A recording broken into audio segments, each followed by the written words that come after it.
Jangan lupa like, komen, unsubscribe. Bab 2, tips, harga dan pelayanan. Malam itu, Sophie tidak pulang. David sudah mencoba menghubunginya berkali-kali, namun sampai dia terbangun pagi ini, tidak ada balasan sama sekali. Apa dia masih marah padaku? Gumam David. Memikirkan itu kembali membuatnya kesal. Dia dan Sophie berasal dari kalangan biasa. Biaya hidup di kota Florence membuat pasangan kekasih itu terbentur pada sebuah pilihan. David sendiri harus merelakan kuliahnya tertunda untuk membantu biaya kuliah Sophie yang memang kebetulan berusia 2 tahun di atasnya. Sekarang, setelah lulus terlebih dahulu, Sophie sudah mendapatkan pekerjaan, namun untuk kembali berkuliah ternyata juga tidak semudah yang mereka atau David rencanakan sebelumnya. Bahkan, kadang David merasa Sophie tidak lagi peduli dengan hal itu. David mengerjakan beberapa pekerjaan paruh waktu. Kurir sepeda salah satunya. Namun, saat pagi menjelang siang, pemuda itu memiliki pekerjaan lainnya. Dan disinilah dia berada saat ini. Salah satu hotel bintang 5 di kota Florence. David merasa beruntung. Pasalnya, sangat sulit untuk masuk dan bekerja paruh waktu di hotel sebesar ini saat salah satu temannya di kampus memberi informasi ini. David langsung mencoba, kemudian berakhir dengan diterima dan mulai bekerja sejak seminggu yang lalu. Di ruang ganti, David melihat beberapa rekannya di sana terdengar sedikit heboh, seolah sesuatu yang besar telah terjadi. Sial.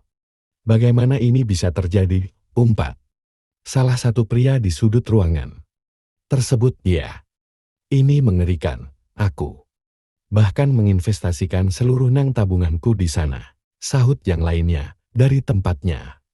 David mendengar beberapa orang yang lainnya juga mengeluhkan hal yang sama. Pagi ini, harga saham sebuah perusahaan tambang yang publik dibuka dengan nilai sangat rendah dan langsung hancur. Bahkan sebelum sesi pertama ditutup, seperti yang aku perkirakan, seseorang sedang bermain di dalam perusahaan tersebut, gumam David. Pada zaman sekarang, hampir semua orang berharap bisa menjadi kaya dalam waktu yang relatif singkat. Untuk itu, banyak orang ingin mencoba keberuntungannya di dunia investasi. Akan tetapi, segala sesuatu tidak bisa diraih hanya karena seseorang menginginkan hal tersebut. Butuh banyak hal lain untuk mendapatkannya. David hanya bisa tersenyum kecut dan menggelengkan kepala sebelum akhirnya keluar dari tempat itu untuk mulai bekerja. Baru saja David keluar, seseorang sudah berjalan dengan sebuah troli mendekat padanya. David, pergilah ke lantai paling atas kamar presidential suite, antarkan sarapan ini untuk tamu di sana. Baik, Tuan Han. Sementara itu, di dalam sebuah kamar, Sophie terbangun di dalam dikapan seorang pria. Wajahnya tidak bisa untuk berhenti tersenyum mengingat apa yang telah mereka lewati tadi malam. Damien, sekarang kau menjadi milikku, ucap Sophie dalam hati. Saat ini, wanita itu merasa telah memenangkan sesuatu sejak pertama kali masuk dan bekerja. Damien peras langsung mengambil alih dunianya. Setiap hari, dia berupaya untuk menarik perhatian pria yang dikenal sebagai broker saham yang sangat handal ini. Sekarang, setelah berhasil menyingkirkan banyak saingan karyawan wanita lainnya di perusahaan sekuritas tempat dia bekerja, akhirnya tadi malam pemuda ini menyatakan cinta pada dirinya. Sophie ingin terus berlama-lama dalam posisi seperti ini, akan tetapi dia mendengar suara bel kamar itu berbunyi dengan berat hati. Sophie menyingkirkan tangan Damien dan berdiri dengan hanya menggunakan celana dalamnya. Wanita itu menyambar pakaian tidur yang disediakan hotel, lalu berjalan ke pintu kamar. Permisi, room service. Sophie mematung Begitu juga pemuda yang menggunakan pakaian seragam hotel yang membawa troli makanan di depannya ini. Setelah beberapa detik, David baru menemukan suaranya, "Shopping." "Kau, kenapa?" David menghentikan kalimatnya dan langsung berjalan memutari troli. Itu, mata Sophie melebar karena dia tahu apa yang akan dilakukan pemuda tersebut. Sophie menyingkir, seru David pada wanita yang mencoba menutup pintu, namun dia sudah terlebih dahulu menahannya. "Tidak, David, pergilah. Kita akan membahas ini nanti," jawab Sophie sambil berusaha keras untuk kembali menutup pintu tersebut. "Sial, Sophie. Aku bilang menyingkirlah." Sophie menggelengkan kepalanya dan kembali berkata, "Tidak, aku tidak akan." "David, pergilah. Aku tidak ingin kau mengacaukan semuanya." Mendengar itu, David tersentak, namun tangannya masih menahan agar Sophie tidak menutup pintu itu. "Aku mengacau. Mengacaukan apa, sial?" Umpat Sophie sambil terus berusaha menutup pintu itu. "David, kau sudah tahu maksudku, jadi pergilah." Sophie benar-benar tidak ingin pemuda itu masuk dan mengacaukan segalanya. Dia tidak peduli dengan David, namun tentu tidak dengan Damien.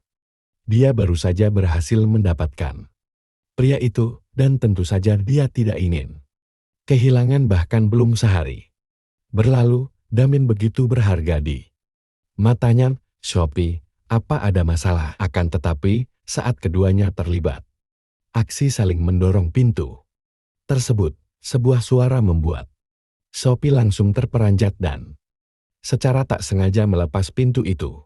Saat pintu itu terhempas, David langsung bisa melihat seorang pria berdiri di dalam sana, hanya menggunakan celana pendek saja. Jadi David tidak bisa menyelesaikan kata-katanya begitu menyadari siapa pria tersebut. Sehari yang lalu, dia melihat pria ini dan sekarang dia kembali melihatnya lagi, namun di dalam sebuah kamar hotel dengan seorang wanita, dan wanita itu adalah Sophie, pacarnya. Saat itu, mata Damien sempat melebar karena sama terkejutnya.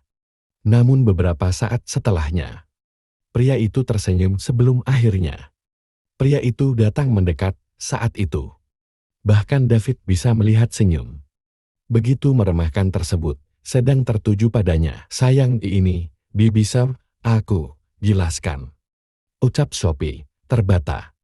Mendengarnya, Damien hanya menggelengkan kepalanya, namun masih sambil tersenyum. Dia menarik Sophie ke dekapannya dan berkata, "Tidak perlu." Mata David melebar karena saat itu juga Damien menempelkan bibirnya pada bibir Sophie, dan tidak hanya sampai di sana saja, karena di saat bersamaan tangan pria itu terlihat bergerak dan meremas bokong wanita itu sebelum akhirnya merapatkan tubuh wanita itu padanya. "Hai, apa kau ingin menonton kami?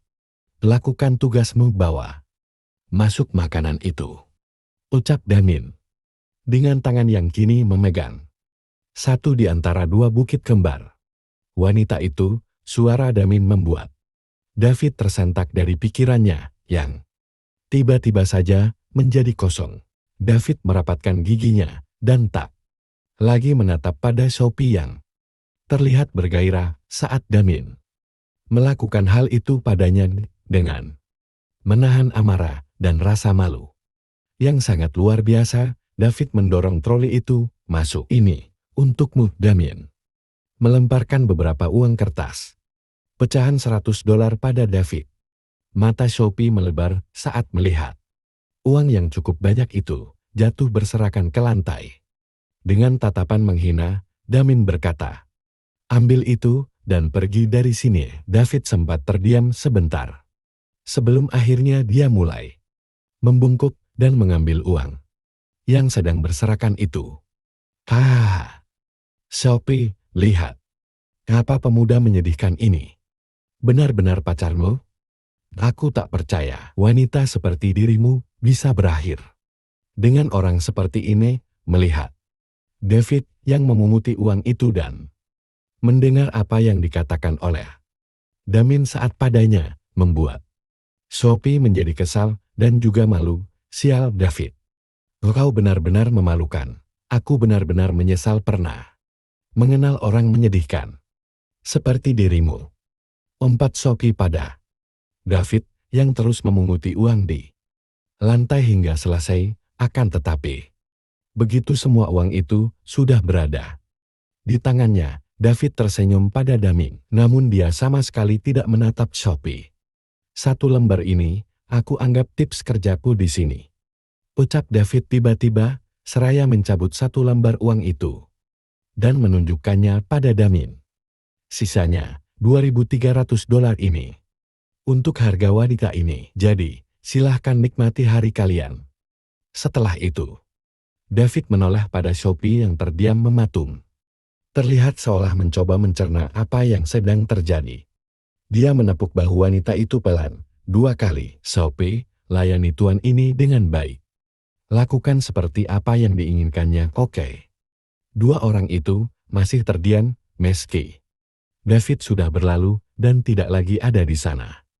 Brengsek itu, baru saja menjualku. Gumam Sophie.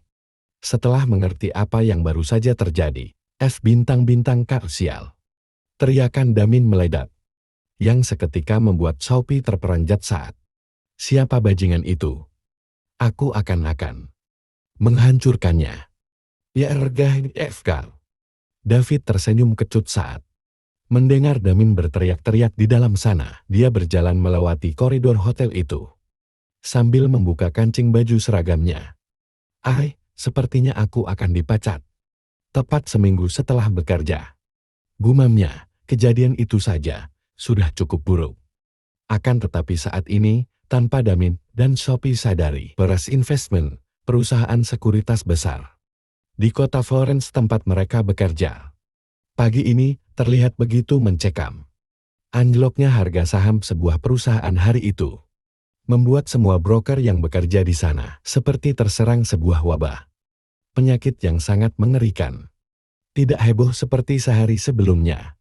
Sekarang wajah para broker tersebut terlihat seperti zombie, itu karena hampir semua dari mereka menanamkan saham yang dipercayakan para investor pada perusahaan yang baru saja hancur tersebut. Akan tetapi, ada satu orang yang tidak terlihat sama. Nora Parker adalah satu-satunya orang tidak ikut merasakan serangan wabah itu. Meski hatinya senang, namun gadis itu sama sekali tidak ingin menunjukkannya. Beruntung sekali, aku mengikuti saran pemuda itu. Ucap Nora dan itu sudah berkali-kali. Dia ulangi di dalam hatinya, namun kelegaan Nora itu harus terhenti karena tiba-tiba saja 3 orang berjas rapi baru saja masuk ke ruangannya begitu saja. Kalian belum sempat Nora menyelesaikan kata-katanya.